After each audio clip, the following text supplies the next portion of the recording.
보리가 본 천국과 지옥 제19편.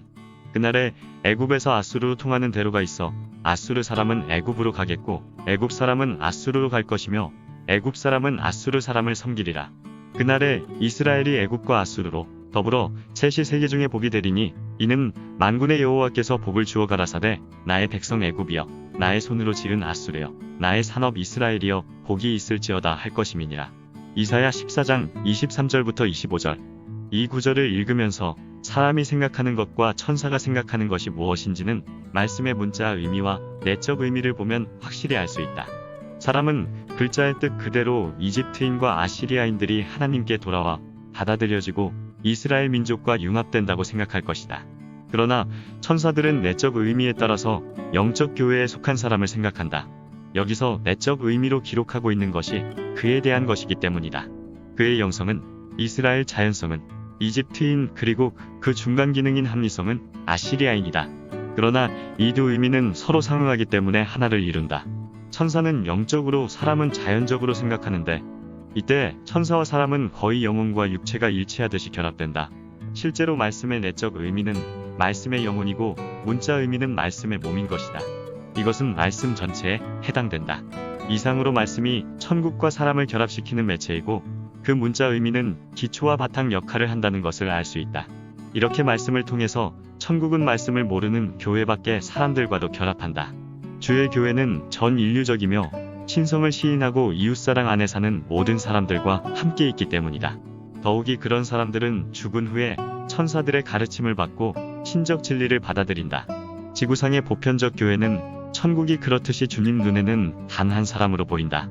그러나 말씀이 있고 그 말씀에 의해 주님을 인정하는 교회는 마치 사람의 심장과 폐와 같다.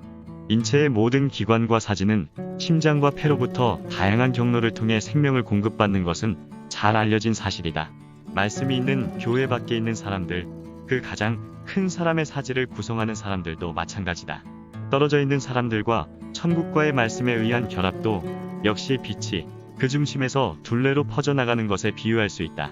신적 빛은 말씀 안에 있고 주님이 천국과 함께 임하시기 때문에 그 임하심으로 인해 멀리 있는 사람도 빛을 받는다. 만일 말씀이 없다면 그렇지 못했을 것이다. 이것은 앞에서 천국 모든 사람이 천국의 형태에 따라 교류하고 교통한다는 것을 설명한 부분을 보면 더 확실하게 알 수 있을 것이다. 그러나 이는 영적 빛으로 보는 사람들만 이해할 수 있는 것이고 자연적 빛만으로 보면 이해할 수 없다. 영적 빛으로 보는 사람들은 무수한 것을 명백하게 보지만 자연적 빛으로만 보는 사람들은 아예 보지 못하거나 보아도 흐릿한 것을 보기 때문이다. 이 지구상에 이런 종류의 말씀이 주어지지 않았다면 지구 사람들은 천국과의 연결이 끊어졌을 것이고 천국과 분리되었더라면 이성을 상실하게 되었을 것이다. 사람의 이성은 천국 빛의 임유로 인해 생기기 때문이다. 또 지구인들은 직접 계시를 받을 수 없고 따라서 직접 계시를 통해 신적 진리를 배울 수 없다. 그러나 다른 행성 사람들은 그것이 가능하다. 지구 사람들은 그 사람들보다 더 세상적인 일에 빠져 있어 더 외적이기 때문이다. 계시를 받아들이는 것은 내적인 차원이다. 외적 차원으로 받아들이면 계시를 이해할 수 없다. 교회 다니는 사람들의 본질을 보면 이 지구 사람들의 속성을 확실히 알 수 있다. 그들은 비록 말씀에서 배워 천국과 지옥, 사후의 삶에 대해 알고는 있지만 마음속으로는 그것을 부인하는 경우도 있다. 여기에는 학식으로 이름난 사람들, 즉 남보다 더 지혜롭다고 하는 사람들도 포함된다. 나는 때로 말씀에 관해 천사들과 대화하면서 이렇게 말했다. 일부 사람들은 말씀의 형식이 너무 단순하다고 경시한다. 그들은 말씀의 내적 의미에 대해서는 아무것도 모르기 때문에 말씀 안에 그런 숨은 지혜가 들어있다는 것을 믿지 않는다. 이에 대해 천사들은 대답했다. 말씀의 기록 형식은 그 문자적 의미로만 보면 단순해 보일 수도 있으나 그 우수성은 어떤 것과도 비교할 수 없다. 신적 지혜가 단지 그 전체 의미뿐 아니라 각 낱말에까지 담겨있기 때문이다. 천국에서는 그 지혜가 빛을 발한다.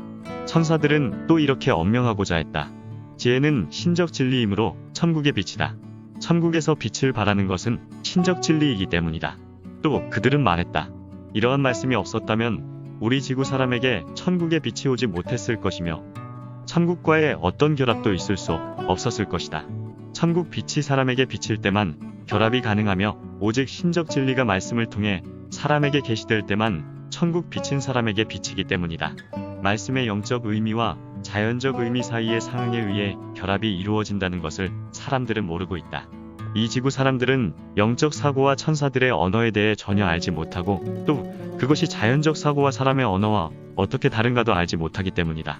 이것이 알려지기 전에는 내적 의미를 알 수 없고 또 이러한 결합이 그 의미를 통해서 이루어진다는 사실도 전혀 알 수 없는 것이다. 천사들은 더 나아가 이렇게 말했다. 만일 사람이 말씀 속에 그런 의미가 들어있음을 알고 말씀을 읽을 때 그 의미에 대한 다소간의 지식에 따라 생각한다면 그는 내적 지혜에 들게 될 것이고 천국과 더 깊은 결합 관계를 이룰 것이다. 이를 통해 사람은 천사의 생각과 같은 생각을 갖게 될 것이기 때문이다. 오늘은 여기서 이만 줄일까 합니다. 평온하고 행복한 하루를 보내시길 바랍니다. 감사합니다.